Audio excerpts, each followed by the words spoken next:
recording mga kapatid.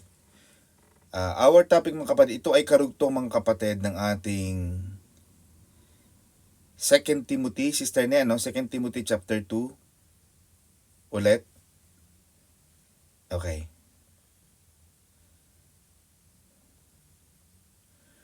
I think we left off from the chapter 2 verse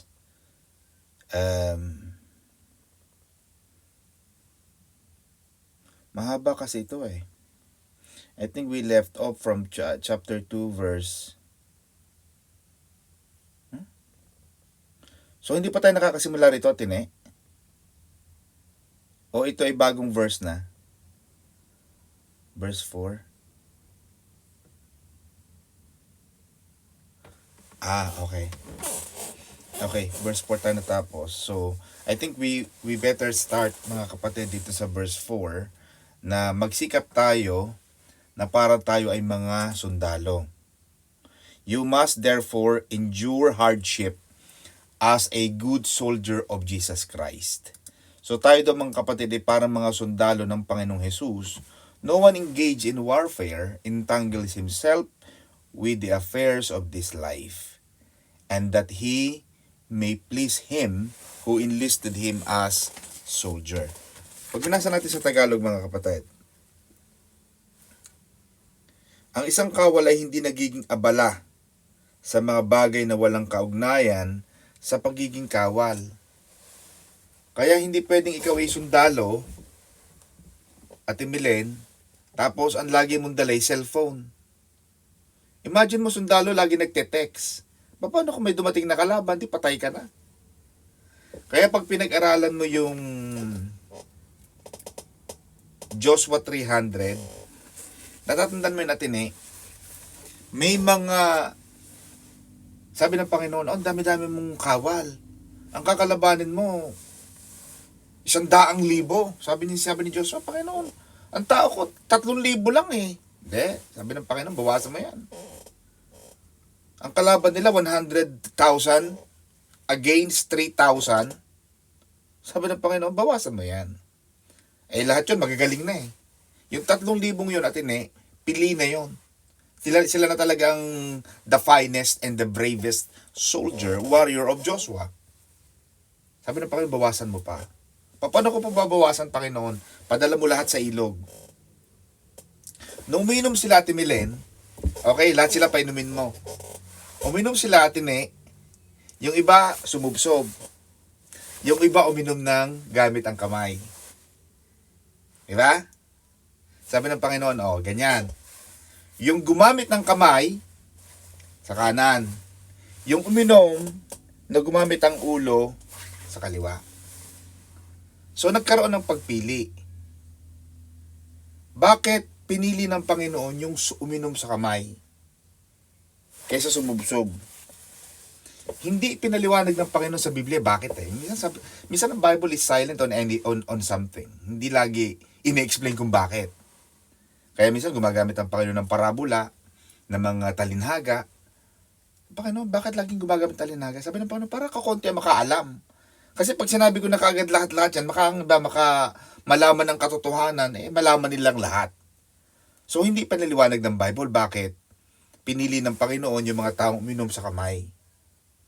At uminom na gamit, sumubsob ang ulo nila. Alam mo, ang ibang interpretation ng mga biblical scholars atin pag umiinom ka, na ikaw ay nakasubsob, di ba sumusubsob kang ganyan? Di, lalaplapin mo lamang yung tubig. They think that the explanation was, kasi 3,000 yung sumalok sa tubig, na gamit ang kamay, 300 lang. Kasi daw, kapag ikaw ay nakasubsob na ganyan, hindi mo nakita ang kalaban. Paano kung habang nakasubsob ka, pinana ka na kaagad? Di, patay ka. Pero sabi ng Panginoon, yung sumalok ng tubig, o habang umiinom, watchful pa rin siya sa kanyang peripheral visions. Ganun ang sinasabi ni Apostol Pablo kay Timoteo. Na magsikap, kailangan na magsikap na maging isang tapat na kawal na hindi abala sa mga bagay na walang kaugnayan sa pagiging kawal. Kaya magtataka ka minsan, yung mga security guard naka-text. Paano? Di pag dumating ang mga magnanakaw, nakatakbo na yung magnanakaw dahil yung utak mo lutang. Wala ka sa hulog.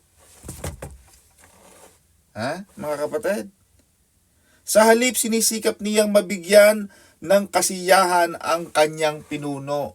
Kaya sa mga naghahanap buhay, mga kapatid ko, at kayo ay binabayaran ng per ora, lalo sa Italy, ganyan din, per ora, ay lagi hawak ay text. Parang kala may mga negosyo. Ano baga kayo, mga kapatid? May mga taong hindi maliklikan pag nawala ang phone. Ako po, parang kulang ang araw, parang may nawalang kung ano. Hindi mo malaman kung ano nangyari sa... Hindi maliklikan. Paano? Kaya, ang sinasabi mga kapatid is, huwag dapat maging abala sa mga bagay na walang kaugnayan. Ano ang ibig sabihin yan, Ate Milen? Dapat nating isipin mga kapatid, yung kautusan, yung utos ng ating Commander-in-Chief. Ang sabi rito, kailangan na magsikap na mabigyan ng kasiyahan ang kanyang pinuno at hindi maging abala sa mga bagay na wala namang kaugnayan. May mga taong abalang-abala sa mga busy. Bakit ka busy? Hindi ko alam. Ikot ng ikot, parang trumpo, wala naman natatapos.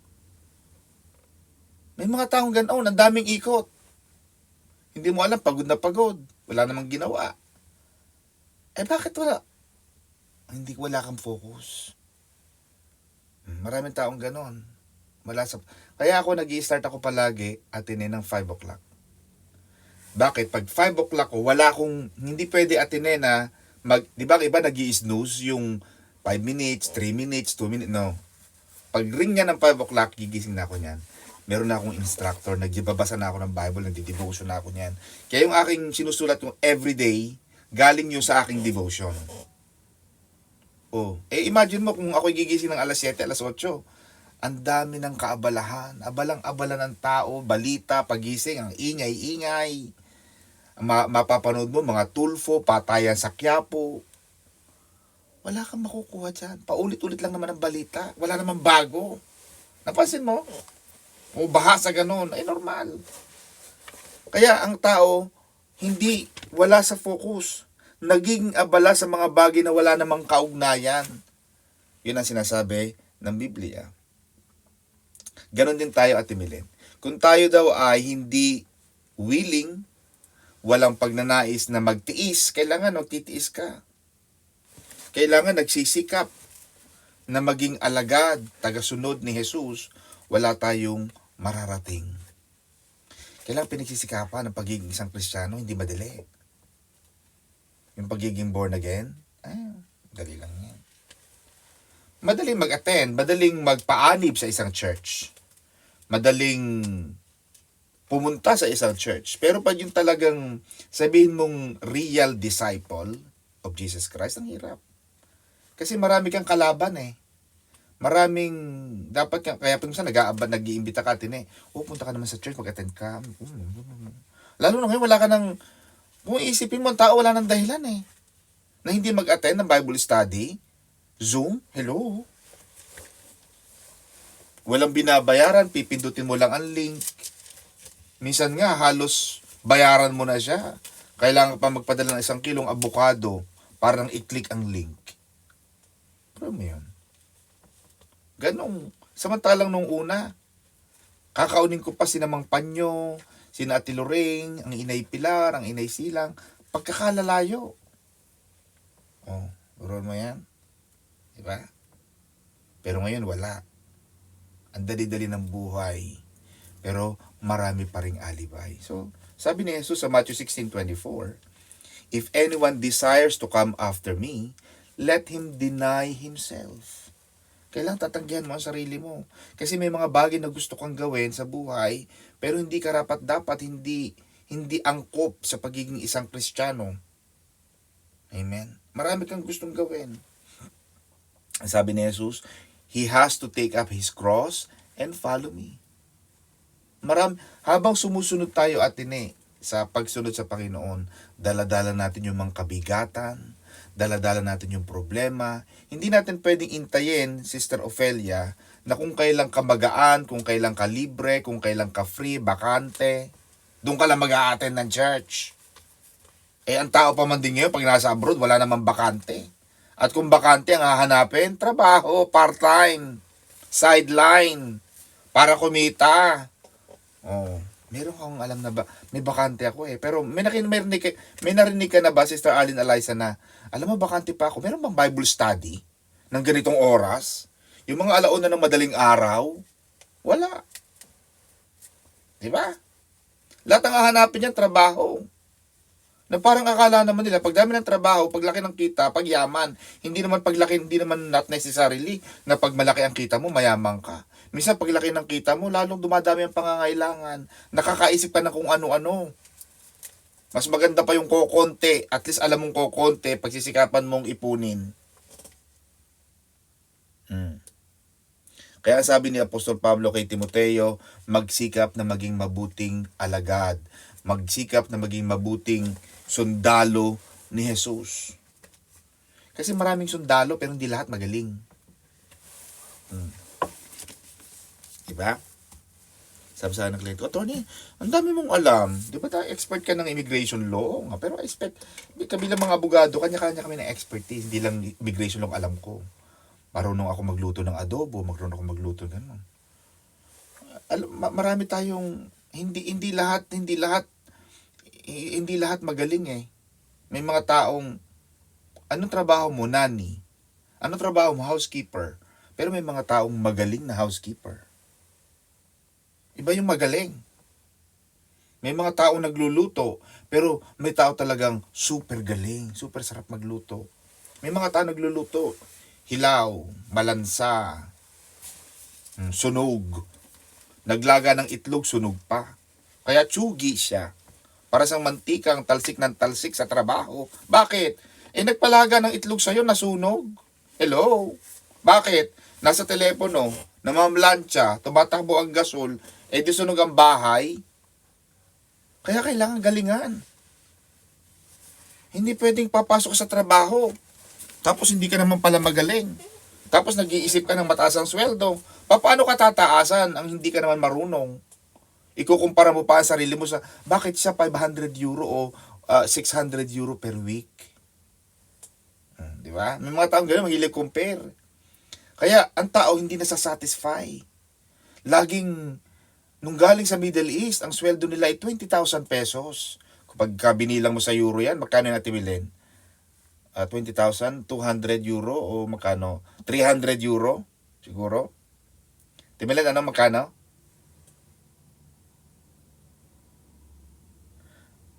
Oh, 400 euro. Pero mo yan, 400 euro. Diba? Isabihin, 100 euro per week. Ganon. Pero nung dumating sa Italia, nako, lalong dumami ang uban sa buhok. Lalong nangamuti ang buhok. Bakit? Ang baba ng sweldo ko. Magkano sweldo mo, Day? Ano lang 20,000 lang Di ba ganyan din naman ang sweldo mo sa Qatar? Di ba galing ka ng Macau? Ang sweldo mo 20,000. Ba't ka ngayon nagrereklamo?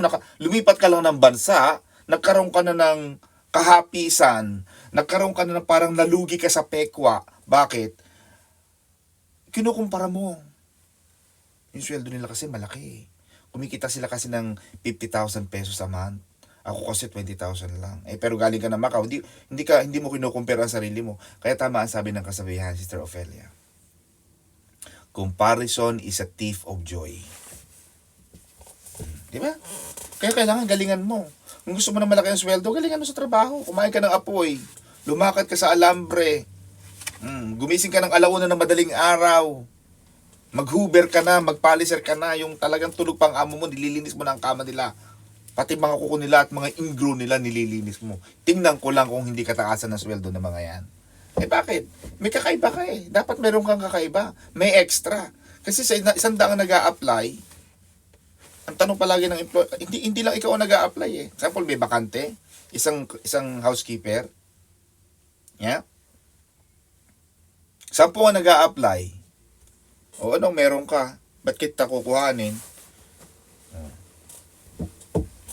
Siyempre, pagka nag-a-apply ka, madali kasi magyabang na magaling kasi ako eh.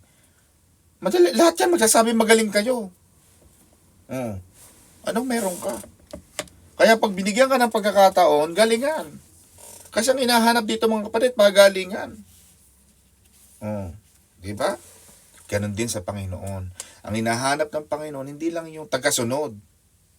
Ang hinahanap ng Panginoon talagang susunod hanggang sa dulo. Kaya sabi ng salita ng Panginoon, Sister Milen, ang sino mang manatili hanggang wakas, magtiis hanggang wakas, nagtitiis hanggang wakas. Ibig sabihin, hanggang sa dulo, siya lamang ang maliligtas. Ibig sabihin, you have to stay until the end. Kaya sinasabi rin ni Apostol Pablo kay Timoteo na huwag masyadong magkaroon ng, huwag maging abala sa mga bagay na walang kaugnayan. Kailangan may separate ng sundalo ang kanyang sibilyan na buhay. Amen ba mga kapatid? Alam nga naman nakikipagbakbakan ka tapos iniisip mo yung anak mo. Kailangan pagka nakikipagbakbakan ka sa gera, sa sundalo, kailangan focus ka sa ginagawa mo. Kaya yung mga tao marami nasa sagasaan. Yung mga nagtutulak ng mga bata, ang daming iniisip. Daladala ang problema, nagtatrabaho, daladala ang problema sa utak. Sabi ni Jesus, relax. Take it easy. Do not worry. Give it all to Jesus. Give them all to Jesus. Hindi ka design para dalhin ang mga problema ng buhay. Hindi kasi Ate Shawi, pasan mo ang daigdig. Kailangan mai-separate mo para maging tagasunod ka ng Panginoon. Kasi ang daming problema eh. Minsan nag-away kayo mag-asawa. Minsan inaway ka ng anak mo. Minsan hindi ka maganda, nag-away kayo ng amo mo. Hindi ka nasusunod kasi nag-away kayo. Hindi. Kahit ano ang pakiramdam mo, kailangan mong sumunod. The show must go on. Amen. Kahit pa hindi maganda ang pakiramdam, the show must go on. Kailangan i-separate mo yung iyong sarili sa paglilingkod sa Diyos. Kasi kung maglilingkod ka lang sa Panginoon, pag maganda ang pakiramdam mo, pag okay kayo ni Kuya Dick, pag okay kayo ng amo mo, hindi ka makakasunod. Kasi minsan nag-aaway naman talaga ang mag-asawa. Minsan hindi mo kasundo ang iyong amo. Minsan hindi mo kasundo ang iyong pamilya. Kaya sabi ni Jesus, kung ang sino mang sa inyo ay hindi handang iwan ang kanyang pamilya para sa akin, hindi sa karapat-dapat na maging tagasunod ko. Kasi alam ni Jesus, ang isang Kristiyano, laging may balakid. Laging may hadlang. Laging may mga problema. Pero kailangan pag sumunod ka kay Jesus, ano ang sabi ng ating kanta, Ate Milen? No turning back. No turning back. I have to follow. I have decided to follow Jesus. No turning back. You have to make that decision to follow Jesus. Amen ba? Kahit pa, unad, ako'y mag-a-attend, ikaw ay makinig. Ayaw man at hindi, pwede man at hindi, makinig. Sumunod. Panginoon, susunod ako. Mahirap pero susunod ako. Ganon ang isang totoong sundalo ng Panginoon. Marami tayong kailangan i-give up sa pagsunod sa Panginoon. Ano yan natin yung mga pride, yung kagustuhan ng ating sarili. Yan yung mga bad things. Yung may mga tao kasing independent yung kahit sino, may mga taong gagawa siya mag-isa, pero hindi. Kailangan mong, sa pagsunod sa Panginoon, kailangan mong magtanong sa Diyos. Kailangan mong maging dependent sa Diyos. Huwag kang palauna. Ang sabi, langis. Huwag mong lahiran ng itlog. Di ba? Ganon din. Sa isang pagiging Kristiyano, kailangan din nating minsang i-give up iwanan minsan yung ating mga pamilya, yung ating tahanan. Kasi minsan may mga pagkakataon na tinatawag ka eh. Hindi ko sinasabing wag ka nang bumalik. Pero minsan may mga pagkakataon na kailangan ako sa bahay pero may gawain eh. Kailangan ako dito ng Panginoon. Wala namang gagawa na rin, kundi ako lang. O isa, pasensya ka na, asawa ko. Gustuhin ko man ako'y pasensya na. Meron akong tungkulin sa Panginoon. Uunahin mo ang Diyos. Ano sabi ng Panginoon natin Seek ye first the kingdom of God. And all these things shall be added unto you. Pag inuna mo ang kaharian ng Diyos. Diba? Lahat ng bagay na kailangan mo, lahat ng bagay na kailangan ng pamilya mo, idadagdag yan ng Panginoon sa iyo. Amen?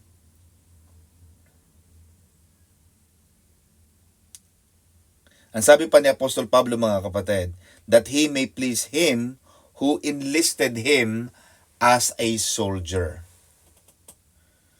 Sabi ni Apostol Pablo kay Timoteo, ay siya daw ay inilista ng Panginoon bilang alagad, bilang sundalo. At kung hindi niya gagawin na alisin yung mga nagiging kaabalahan nung kanyang buhay in the affairs of his life, then hindi siya magiging katanggap-tanggap sa kanyang commanding officer. Meron tayong commander-in-chief, mga kapatid. And Jesus, kaya 'di ba meron tayong nababasa sa King James Version natin Milena. Ito ang sabi ng Panginoon ng mga hukbo. 'Di ba? Yun. He is the Lord of hosts. Kaya pag tingnan mo, Sister Arlene Eliza, 'di ba ang Pilipinas hukbong sandatahan ng Pilipinas, armed forces. Ibig sabihin, ang Diyos, ang Panginoon, siya ang pinaka-commander-in-chief ng hukbong sandatahan, ng lahat ng puwersa ng buong bansa. Yun ang hukbo, mga kapatid. Kasi isang pag ibabasa tayo, hindi natin alam eh. Pero yun. Ito ang sabi ng Panginoon ng mga hukbo. Because He is the commander-in-chief. The host. Siya ang pinakapinuno ng lahat ng kawal. And Jesus is the commander-in-chief. Pag binasa mo Joshua chapter 5, nagpakita ang Panginoong Jesus kay Joshua. Basahin natin ang Joshua chapter 5 verse 14 very quickly. So he said, verse 13 muna tayo, and it came to pass when Joshua was by Jericho, nung nasa Jericho si Joshua, then he lifted his eyes and looked, and behold, a man with a big letter M in my version. A man stood opposite with him. There was a man with a big letter M, not the small m, the big letter M. At alam natin yan when the Bible writes a big letter in front, nauna yung big letter, it means it's a special character. Special character. A man with the big letter M stood opposite with him with his sword. With the big letter H, his sword drawn in his hand, and Joshua went to him with the big letter H and said to him with the big letter H, are you for us or against us? That's Joshua 5:13. Joshua 5:14 says, so he said, the big letter H so he said, sumagot yung lalaki with the big letter M, no. But as the commander of the army of the Lord, I have now come. Ako ang pinakapinuno ng mga hukbo ng Diyos sa langit at naparito ako. And Joshua fell on his face to the earth and worshipped and said to him with the big letter H, what does my Lord says to his servant? Nagpakita ang Panginoong Jesus kay Joshua. He is the commander-in-chief. Pag sinabi ng Panginoon, Milen, stop! Stop ka.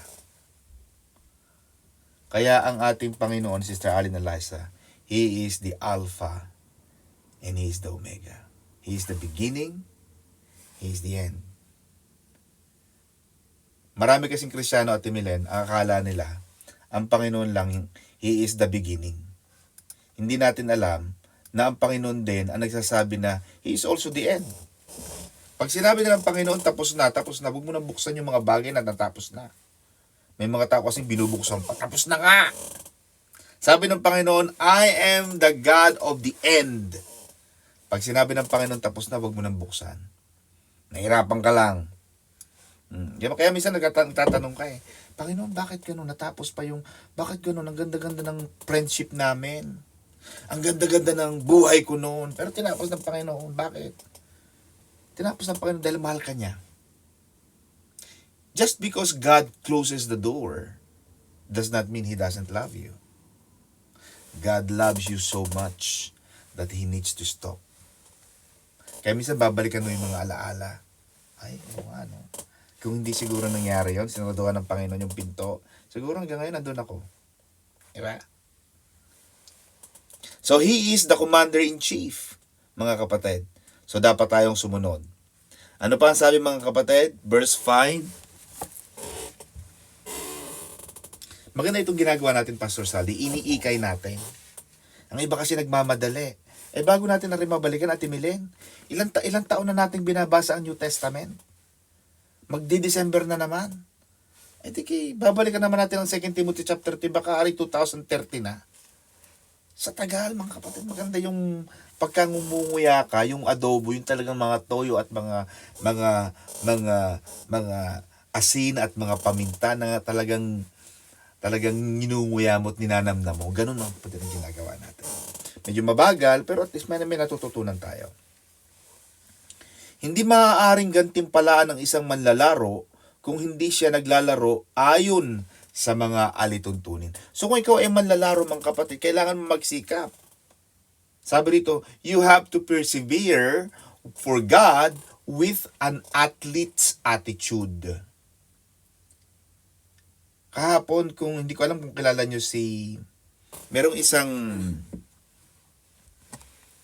isang manlalaro yung pinakamabilis tumakbo, si Usain Bolt.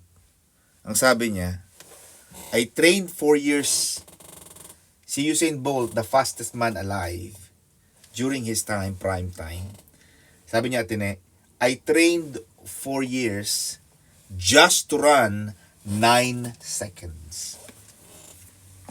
So, 4 na taong ka nagtitrain. 4 na taong ka nag-iinsayo para lang sa 9 na segundong pagtakbo. Yeah? And some people don't see results in 2 months and give up. Iba ang mentalidad ng mga athlete. Amen, mga kapatid. Kaya ito ang sinasabi ni Apostol Pablo.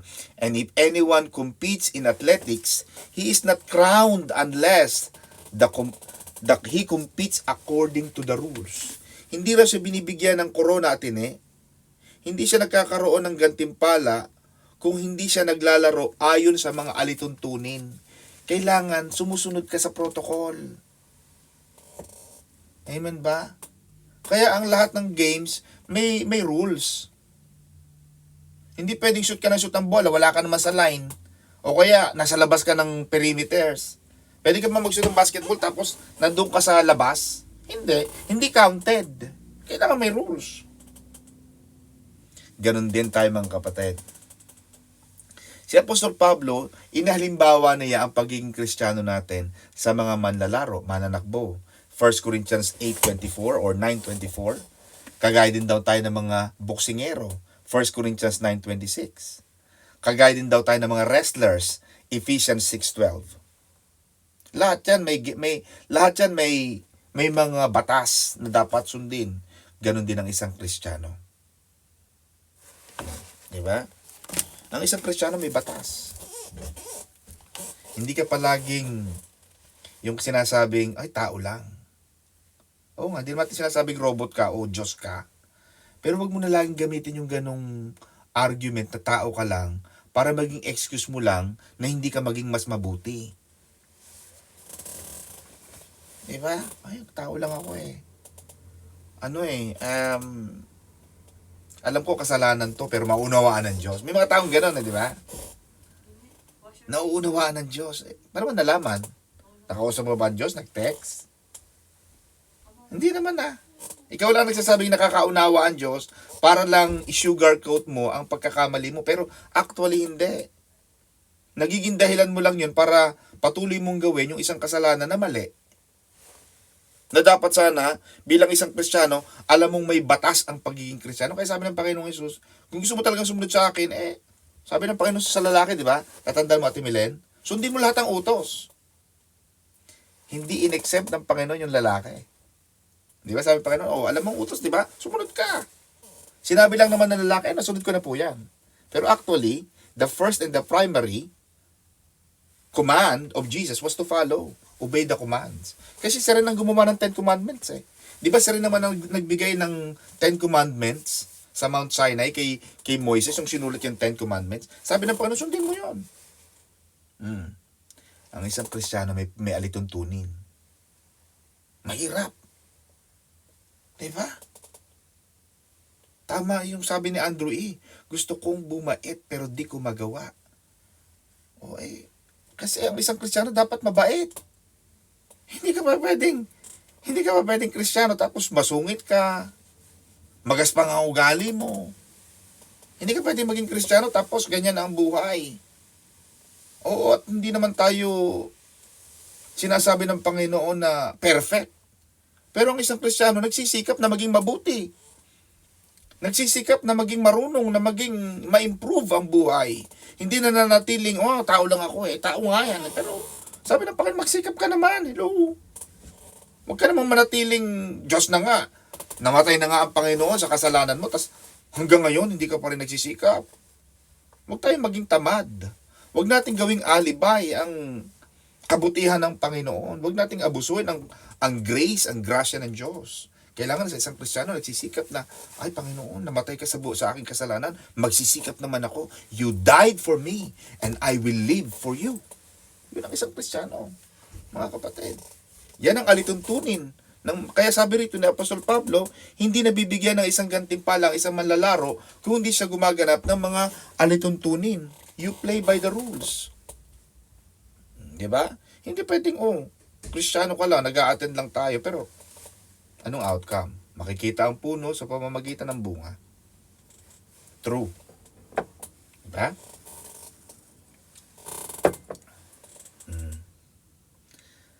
The hard-working farmer, verse 6. Mga kapatid. Ang magsasakang nagtatrabaho mabuti, ang siyang dapat unang makinabang sa bunga ng kanyang pinaghirapan. So, inalintulad din tayo mga kapatid sa mga magsasaka. Kailangan maging masikap. Gusto mo palang maging kagaya ni Atining malaki ang sweldo, kagaya ni Atimiling malaki ang sweldo. Aba, mga kapatid, naglilimbo-limburak yan everyday. Hindi mo alam. Yung gulugod yan ibaling-bali na. Sakali limbo-limburak. Bakit? Naglilinis mga kapatid. Diba? May mga taong ganon. Hindi sinisikap. Again, hindi naman sa pinagmamalaki ko sa Panginoon ang kapurihan sa bagay at sapagkat tayo ay mga lingkod ng Panginoon. Pero I always do, when I do my job, I always, yung mga kliyente ko, my God, kahapon may kliyente ako na may hearing ako at ang layo ng tinravel ko, siguro 8 oras, papunta doon, may snow, nag-bus lang ako, yung coach, yung bus na malaki. From 12 o'clock up to 5 o'clock, tinrabaho ko yung dadaling ko sa court. Tulog na yung kliyente ko. Paggising niya, attorney, gising ka pa? Hindi, tulog na ako. Pero hindi na ako natulog, Atene. Tinrabaho ko na yon, tapos ligo na, diretso na sa bus station, sa termini. Nung nakita niyo yung ginawa ko na ipipresent ko sa judge, my God, attorney, ang ganda. Ang galing. Hindi ko sinasabing, pero ang sinasabi ko mga kapatid, pag nagtrabaho kayo, gagalingan nyo. Bakit? Hindi sa tao atin eh. Ang tao kasi, it's the outcome, it's the physical appearance of God. Yung natuwa ang tao, actually, Diyos ang natutuwa nun. Sa ginawa mo, ang sarap ng luto mo, nagluto ka ng tulingan, nilagyan mo pa ng mga rosas at ng mga orchids sa tabi. Diba? Oh, ay di, masarap. Kaya sabi rito mga kapatid, hardworking farmer. Amen? Kailangan, kung ikaw ay tagasunod ni Jesus, kailangan hardworking ka. Oh, amen? Yun daw mga magsasaka, mga kapatid, ay hindi mga celebrity. Pero yung mga magsasaka sa atin, imagine mo, yung magsasaka, kahit anong ganda pa ng trabaho natin eh. Kahit pa may mga abogado, doktor, at mga engineer, scientist. Pero kung walang magsasaka, anong kakainin natin? Di lahat tayo gutom. Kaya magpasalamat kayo sa mga magsasaka, mga kapatid. Kaya tayo, tamo si Pastor Saldi, nasa Pilipinas, nasa Italy, nasa Qatar, nangangaral ng salita ng Diyos. Abay, kailangan natin magsikap, mga kapatid. Kailangan natin magsipag. Ganon din tayo, atine. Pag ikaw ay napapapunta sa mga punsyonan at mga okasyon, ipangaral ang salita mo ng Panginoon, ipangaral mo ang salita ng Diyos. Kailangan tayong maging masipag sa pagtatanim ng salita ng Panginoon. Amen ba? Kaya pag yung mga Jehovah's Witness, matindi yan mga kapatid. Baka hindi mo kayanin ang dibdib ng mga yan. Yung mga iglesia, yung mga, grabe, yung mga nasa bus, hindi mo kaya yan. Naranasan mo na, Timilen, nangaral ka sa bus? Alisin na natin yung mga sobre-sobre. Pero ni minsan, hindi kayo nakapangaral sa bus. Yung ibang mga rin, yung mga Pentecostal, may kota. Oh, dito sa London, may kota sila. I think si Sister Ampi, member nila eh. Yung pastor, grabe. Sister Ampi, member natin ngayon dito sa Maranatha, London. Ay, nandun ako sa may kota kami, 1,000 euro a week. Kota. Mangaral sa rarara sila. O dapat may kota ka ha. O. Matindi ang pangangaral, pero may kasama. O sige, alisan na natin yung panghihingi, huwag ka manghingi. Nakapangaral ka na ba ng gano'n? Hindi. Nakapagkato-kato ka na ba ng bahay dyan sa Italia, sa Roma? Tingnan ko lang, magkakato ka ng mga bahay dyan sa Milan at Milen. Tingnan ko lang. Senyorita, senyor. Oh. Kahit ano pa sabihin mo dyan, hindi mo kaya. Kaya in our own little way, na ikaw naman may nakikita ng mga tao dyan. Kanina nasa court ako. Hindi ko alam yung kung kausap ko yung aking kliyente. Bro mo, 5 oras ako nagbiyahe eh. Ang pagod. From alas 5 ng madaling araw, may snow pa. Lamig. Sinasaba na ako yan. Bakit? Naglilingkod ako, hindi dahil sa kanya. Naglilingkod ako dahil sa aking Commander-in-Chief. Bago kami magsumula ng hearing, grabe ang case. Napakaganda ng kaso sa family ko, ang family case. Alam mo, sabi ko sa kanya bago magsimula, let us pray first. Sabi ko, Panginoon, tulungan mo po kami sa araw na ito. Panginoon, tulungan mo po ang judge na mag-handle, makikinig ng aking mga legal submissions. Sa pamamagitan ng pananalangin, sa pamamagitan ng, hindi tayo para, halika, mag-ano ka, tanggapin mo, Panginoon, hindi mo na gano'n. Sabi ko, naniniwala ka ba sa Diyos? Opo. Okay lang bang magpipray ako? Hindi ako nahihiya. Bakit ako mahihiya? Sabi ng Panginoon natin ang sino mang magmakahiya sa akin sa lupa, pagmamakahiya ko sa langit. Kaya tayo mga alagad ni Jesus, huwag kang mahiya. Yun nga mga Muslim, atin yung mga Muslim, naglalatag ng banig, naglalatag ng carpet sa gitna ng kalsada, magdadasal, mag-aabdu-abdullah, mag-aabra-abra-kadabra. Nasa gitna ng kalsada ha. Magpunta ka ng mga airport. Sister Antelita, meron silang tinatawag na prayer room. Sino na sa inyo nakapunta ng prayer room na ganyan? Wala namang sinasabing ang nakalagay doon multi-faith prayer room. Pero alam mo ginawa ko? Nandun mga Muslim nakatuwad. Nagpumunta ako doon, sabi ko dito sa Panginoon, salamat po. Nag-pray din ako mga kapatid. Huwag niyong ikahiya. May mga tao kasing nahihiya. May mga Kristiyano na parang James Bond. Alam mo yung James Bond? Si James Bond, hindi niya sinasabi totoo pagkatao niya. Laging nakatago. Nahihiyang malamang born again siya. Eh bakit pa ikaw ay nagiging born again mga kapatid kung ikaw ay nahihiya? Eh wag na. Sabi ng Panginoon, kung hindi ka rin lang, kung mahihiya ka rin lang, eh wag na. Hindi. Hindi ako nahihiya. Kaya kailangan mga kapatid, tayo ay, kung hindi man tayo pastor na pastor, pwede tayo maging tagapangaral na salita ng Diyos. You don't need to be like Pastor Saldi o Pastor Don. In your own little way, ipangaral ninyo na parang kayo magsasaka sa pagtatanim ninyo ng mga salita ng Diyos sa inyong mga anak, sa inyong mga asawa, sa inyong mga magulang, mga kapatid, kakilala, mga kaibigan sa Facebook. Plant the seeds like farmers. Amen ba? Sapagkat sa tamang panahon mga kapatid, kung hindi kayo titigil sa pagtatanim, kayo ay aani. Amen mga kapatid? May mga tao kasi nag-expect ng something for nothing. May mga tao, ay bakit kaya, kaya dito sa London, Pastor Saldi, ako wala akong ginawa. Alam mo ginagawa ko, Ate Ne? Kaya marami tayong member dito. Attorney po, gusto ko po kayo makita. Talaga? Gusto mo ko makita ng personal? O, ganito, pumunta ka ng church. Ito address namin. Nag-iimbita talaga ako. Inimbitahan ko sila. Sabi ko, ano po yan? Ano to? Chismisan.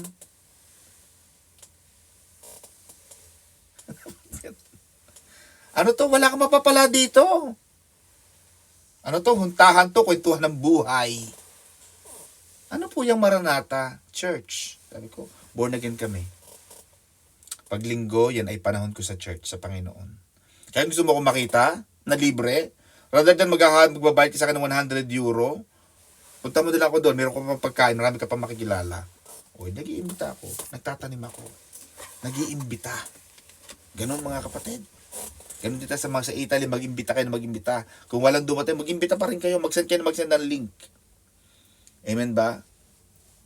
Because, Atine, wise people know that you often get out of things according to the measure you put into them. Kapag kakaunti ang effort natin sa ating Christian walk, hindi ka nagbabasa ng Bible, hindi ka nagpe-pray, hindi ka nag-a-attend, link na nga lang, meron ka pa reklamo, may nana ang kamay mo. Paano na? Ano pa kayang may pigsa ang kamay mo? Ano yan? 10 naman ang kamay mo, pwede mo naman gamitin yung ito. Oh. I-press mo lang yung link. Oh, di ba? Paano ka lalakas? You only get so much when you are willing to put an effort. Parang muscle. Pagka hindi lalaki yan kapag hindi ka nagpo-push up. Amen ba? Ano pa mga kapatid? Verse 7. I'm aware of the time. Kuya Unad. Verse 7.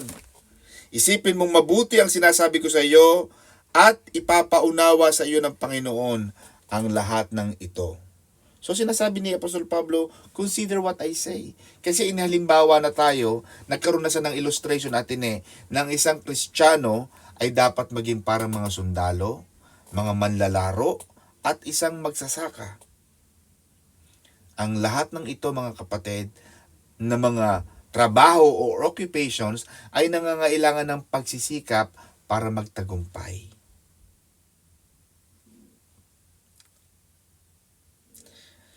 Ano pa sabi mga kapatid? Jesus was raised from the dead. Alam na natin yan. Let's move on. Verse 9. Ito ang dahilan ng aking pagdurusa at pagkagapos na parang isang kriminal. Subalit hindi kailanman may gagapos ang salita ng Diyos.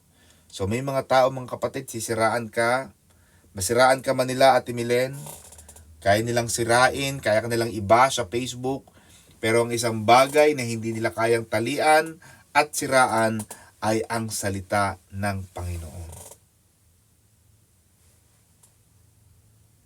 Hindi nila kayang sirain yan. Maring ako'y masama, maring ako'y makasalanan, maring ako'y hindi karapat-dapat. Ngunit ang salita ng Diyos ang dapat nating pakinggan. Hindi mo pwedeng siraan, sabi ng Apostol Pablo. Yes, naitali nila ako para kung isang kriminal, pero kailanman hindi nila maigagapos ang salita ng Diyos. Bakit, Ate Milen? Kaya pag tiningnan mo, sa loob ng kasaysayan ng daigdig, ang Biblia, mga kapatid, ay sinunog, ipinagbawal, tinawanan, iniba, inignore, binaliwala. Pero hanggang ngayon, mga kapatid, the Bible is the best-selling book of all time. Walang tumalo dyan, mga kapatid. Amen? Kaya itong Bible, mga kapatid, tried and tested. Ang Quran, maraming mga scrutiny. Ang Bible, maraming scrutiny. Ang Quran, marami silang hindi nila nalampasan yung scrutiny ng mga scholars, ng mga matatalinong mananaliksik. Pero ang Bible, mga kapatid, lahat ng scholar, hindi nila kayang labanan. Marami silang mga itinanong, but all throughout, nasagot sila ng Biblia. Amen, mga kapatid. Ang salita ng Diyos ay mananatili hanggang wakas. Amen. Kaya kahit anong pag-atake niya, mga kapatid, ano sabi ng Isaiah 40 verse 8, Atine? The grass withers, the flower fades, but the word of God stands forever. Mananatili ang salita ng Diyos. Verse 10, last 9 minutes. Tinitis ko ang lahat ng bagay alang-alang sa mga hinirang ng Diyos, upang magkaroon sila ng kaligtasan at walang hanggang kaluwalhatian mula kay Hesukristo. So, biro mo si Apostol Pablo, mga kapatid, nagtitiis. Kasi kung hindi siya nagtiis, wala tayong pag-uusapan ngayon. Wala tayong Bible study. Anong i-study natin? Wala naman nagsulat. Oh. Kaya kayo, mga kapatid, marunong din kayo magsulat. Isulat nyo ang talambuhay nyo, mga kapatid. Para pagka tayo ay dumating sa 100 years from now, Ate Milen, basahin natin sa Milen Recalde chapter 2 verse 1. Oh, di ba? Lita Masangkay chapter 10 verse 26. Hindi mo alam eh. Di ba?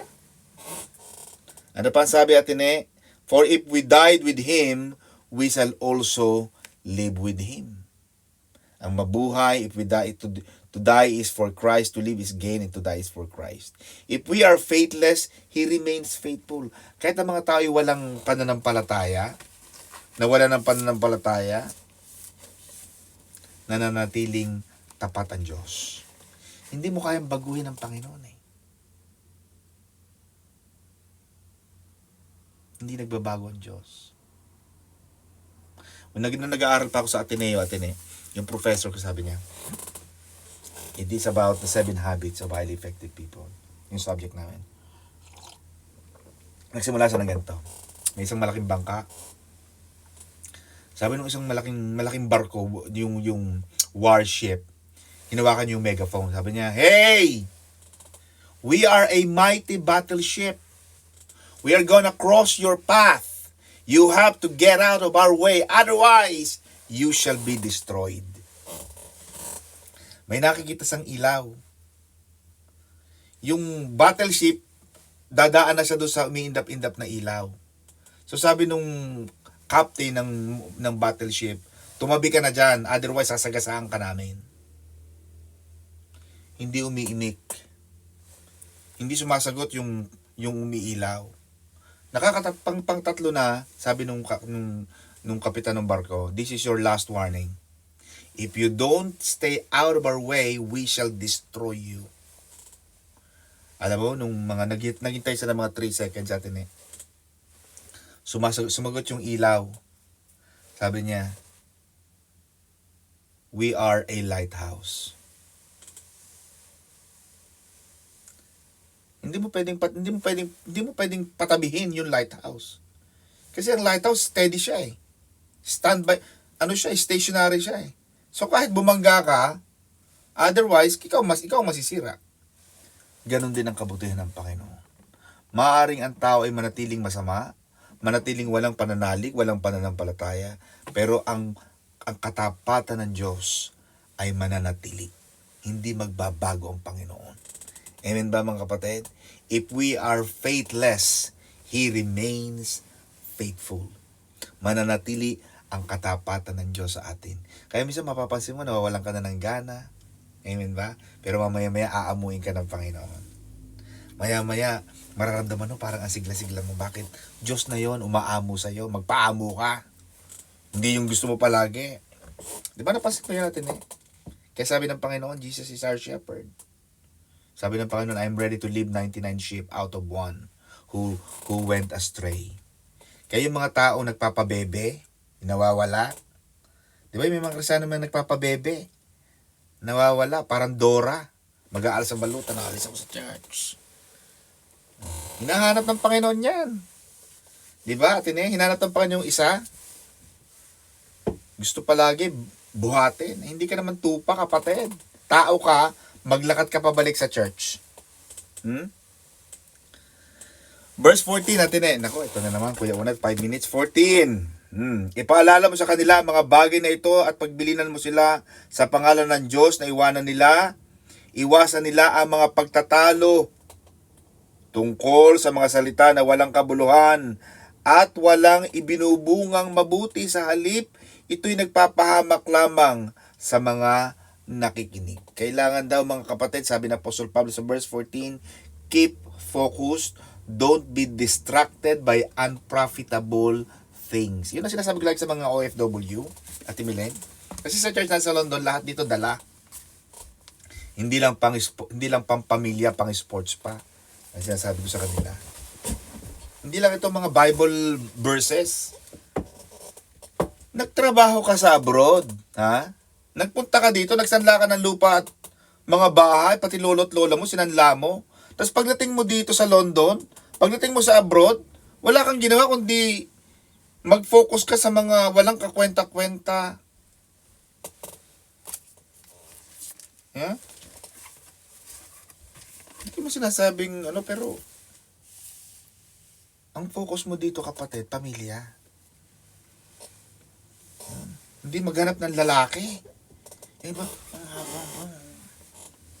Boyfriend ko kasi puti. So, pag puti, maganda? Hindi naman lahat. Yung iba meron, maganda, pero hindi lahat. Ang focus, makabili ng ganon, magandang cellphone, hindi yan ang focus mo, kapatid. Ang focus, maghanap ng kaaway, maghanap ng kababag. Ano ba kayo? Ano kayo, mga waray-waray, hanap ay away? Oh. Ay sa Batangas, talagang gigripuhan kita sa tagiliran. Ay hindi ka, nagpunta ka sa abroad, kapatid, para iangat ang iyong pamilya sa kahirapan. Makikipagsabunutan ka dyan, anong mapapala mo? Di ba?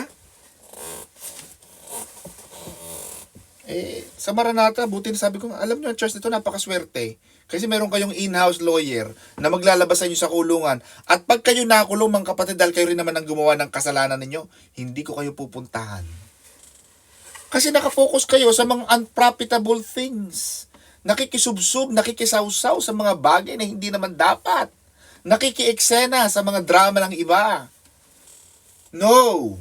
Mga kapatid, mag-focus ka sa pagpapaunlad, pagpapayaman, pagpapayabong ng iyong buhay. Pag ganyan na naging focus ng isang tao, ng isang Pilipino, yayaman ka. Yung iba kasi nakikidrama pa. Hayaan mo na sila. Sila lang ang bida sa kanilang sariling pelikula. Huwag ka nang umeksena. O, Sister Cecil, ano ko yan ha? Quote ko yan. Hindi ko yan kinuha sa Facebook. Totoo yan natin eh, di ba? May mga taong ganon. Mahiling makieksena. Wala namang part. Hindi ka naman bida. Meron silang sariling pelikula, hayaan mo sila. Hindi na kailangan ng extra. Mag-focus ka lang sa pagpapayaman. May sinasabi nila, mataba ka, payat ka, maitim ka, baluga ka, matanda ka na marami kang ubad, so be it. Focus ka lang. Sabi ng Apostol Pablo, keep focused.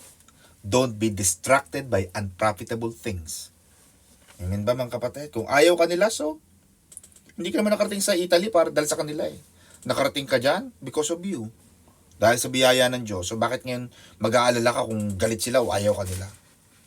Diba? Kuya Onad, sorry, lalabas tayo ng konti. In my time, 6 minutes atin eh. Keep focus, pay attention to your own life and ministry. Verse 15. Sikapin mo maging kalugod-lugod sa paningin ng Diyos. Yan. Maging kalugod-lugod sa paningin ng Diyos. Sikapin, pinagsisikapan ng kabutihan. Wala nagiging mabuti tapos hindi ka naman nagsisikap. At mahirap maging mabuti, mga kapatid. Pinagsisikapan. Kahit yung pagpapapayat, pinagsisikapan yan. Hindi ka naman pumapayat ng ganun lang. Yan si Atene. Kaya kita mo, mga kapatid. Oh, diba? Maayos ang pangatawan natin eh. Pinagsisikapan yan. Hindi ka basta gumaganda nang wala kang ginagawa. Hello? Attorney, bakit ang ba? Hilamos lang yan, kapatid. Ligo at dasal. Kasama. Di ba? Pinagsisikapan. Kaya sabi ni Apostol Pablo, sikapan mo maging kalugod-lugod sa paningin ng Diyos. Para maging kalugod-lugod ka, pinagsisikapan. Hindi kasi madali, hindi automatic. Na nalulugod ang Diyos, pinagsisikapan sumunod. Kaya sabi ng Panginoon, sumunod ka, magsikap na sumunod. Mahirap sumunod. Kaya sabi ni Jesus, Sister Antelita, gusto mo sumunod sa akin? Calculate the cost. Kailangan tayahin mo muna ang magagastos mo. Baka hindi mo kaya sumunod kay Jesus. Oh, dahil mahirap. Hindi lahat nakakasunod. Pinagsisikapan talaga. Ano pa, mga kapatid? Isang manggagawang walang dapat ikahiya at tama ang paggamit sa salita ng katotohanan. Verse 16, iwasan mo ang usapang walang halaga, walang paggalang sa Diyos. Yan. Yung pag-ang-usapan hindi na gumagalang sa Diyos, iwasan mo yan. Umalis ka dyan. Sapagkat ang mga yan ay lalong naglalayo sa mga tao at sa Diyos. Ang mga salita nila ay parang gangrena na kumakalat sa katawan. Kabilang sa nagtuturo nito ay sina Himeneo at Pileto. Now, ito mga kapatid, may mga tao, mga kapatid ko, na nagtuturo ng mali. Verse 16 to 18. Mga kapatid, tapusin na natin na rin. Kakaunti na. Itong si Himeneo at si Pileto, mga kapatid, parang sila ay nagsimula ng tama. Nagtuturo sila ng tama, pero eventually nagtuturo sila ng mali. Nagkaroon sila ng head knowledge. Huwag kang mawawala, kapatid. Huwag mong dadagdagan. Huwag mong iibahin. Ang sabi ng Panginoon, they had a straight concerning the truth. Lumihi sila sa katotohanan at ginugulo nila ang pananampalataya ng iba sa pamamagitan ng pagtuturo na ang muling pagkabuhay ay naganap na. Mali ang turo na dala. May mga taong mali ang turo. Kaya dapat pag kayo nakikinig, kayo ay makikiramdam, mga kapatid ko. Verse 19, ngunit matibay ang pundasyong itinatag ng Diyos at doon ay nakatatak. Kilala ng Panginoon kung sino-sino ang tunay na Kanya. Alam ng Diyos kung talagang ikaw ay sa Kanya o hindi. Hindi mo pwedeng dayain. Bakit? Nakakasiyasat ang Diyos, Ate Milen. God knows the content. God knows. God searches the heart. God searches the motive. Alam ng Panginoon ang motibo ng ating puso. Kaya hindi tayo pwedeng mag-arte-arte lang o mag-pretend, magkunwari, magbalat kayo na hindi naman pala. Amen? Kaya ang bawat nagsasabing siya ay sa Panginoon ay dapat lumayo sa kasamaan. So kung talaga ikaw ay nasa Diyos, lalayo ka sa kasamaan. Amen ba? Huwag mong kantahin yung tukso, layuan mo ako. Ikaw naman lumalapit sa tukso. Lumayo ka. Huwag ka nang lumapit. Para lang patunayan na matibay ka. Lumayo ka para makaiwas ka. Mga kapatid. Kuya Unat, konti na lang. Konting-konti na lang. Verse 20. Sa isang malaking bahay ay may iba't ibang uri ng kasangkapan. May yari sa ginto o pilak at mayroon namang yari sa kahoy at putik. Mga kapatid, kailangan tayong mamuhay na kagamit-gamit sa Diyos. Yung ating buhay kailangan magamit. Para daw tayong mga lalagyan sa isang malaking bahay. Nandoon ang mga ginto at ang mga pilak. Mayroon namang yari sa kahoy o putik. May ginagamit para sa tanging okasyon, yung mga special occasions, at mayroon namang pang araw-araw. Kaya kung ikaw man ay basong plastic o plastic na oro ka na basurahan, pero kung gamit-gamit ka. Amen? Kung tasa ka man o pitchel, Kagamit-gamit ka. Kaya dapat ang isang Kristiyano may ginagawa. Merong role. Hindi yung pupunta ka lang ng simbahan, upo, alis, upo, alis. Anong role mo sa church? Anong role mo sa Panginoon? Maghanap, kung wala ka pang role, maghanap ng malilinis. Maghanap ng magagawa. Yang si Sister Jen, kilala ko yung Sister Jen UK. Yan, pagka nandiyan yan, lagi yung pinapakanta. Bakit? Eh, role niya yun eh. Amen? Baka yun ang role mo, kumanta ka sa Panginoon. Amen? Ano pa ang sabi, Ate Milen? Therefore, if anyone cleanses himself from the latter, he will be a vessel for honor, sanctified, and useful for the master. Kailangan maging kagamit-gamit tayo. Ang sino mong lumalayo sa kasamaan ay katulad ng sisidlang natatangi, malinis at karapat-dapat gamitin ng may-ari para sa lahat ng mabubuting gawain. So, kailangan magamit tayo ng may-ari. Kailangan gamitin tayo ng Lord. Lord, use me. Diba? Natatandaan mo, tinawag ng Panginoon si Samuel. Diba? Sabi ng Panginoon, Samuel, Samuel. Sabi ni Samuel, Lord, here I am. Pwede mo rin sabihin sa Diyos yun. Panginoon, nandito ako. Gamitin mo ako. Amen? Kailangan tayo maging kagamit-gamit sa Diyos. Ang kapatid, napakadami pa nito.